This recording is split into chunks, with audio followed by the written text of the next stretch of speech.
জঙ্গিপুরেও প্রবল ঝড় বৃষ্টি। মুর্শিদাবাদের জঙ্গিপুরে বিকেলেই আঁধার নেমে আসে জঙ্গিপুরে। তীব্র গরমে সাময়িক স্বস্তি। জঙ্গিপুরের ছবি দেখাচ্ছি আপনাদের। প্রণব আমাদের প্রতিনিধি রয়েছেন। প্রণবের সঙ্গে কথা বলবো, তবে তার আগে ছবিটা দেখুন। দুপুর বেলায় যেন সন্ধ্যের অন্ধকার নেমে আসে মুর্শিদাবাদের জঙ্গিপুরে। প্রবল ঝড় বৃষ্টি।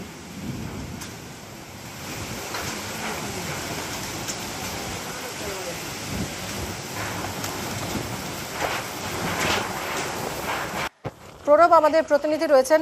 প্রণব, একদিকে যখন মালদহে আমরা দেখলাম যে ভয়ঙ্কর ঘটনা ঘটে গেল, 8 জনের মৃত্যু হয়েছে বাজ পড়ে, জঙ্গিপুরেও প্রবল ঝড় বৃষ্টি হয়েছে, কি জানা যাচ্ছে?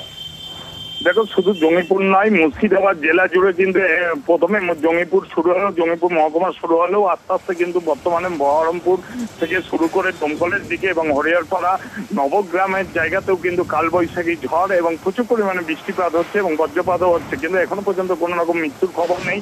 তবে প্রথমে তোমার একদম প্রবল ঝড় এবং তারপর তার সঙ্গে বৃষ্টি কিন্তু অবিরাম চলছে এবং বহরমপুর শহরে এই মুহূর্তে কিন্তু প্রবল পরিমাণে বৃষ্টিপাত হচ্ছে। ধন্যবাদ প্রণব।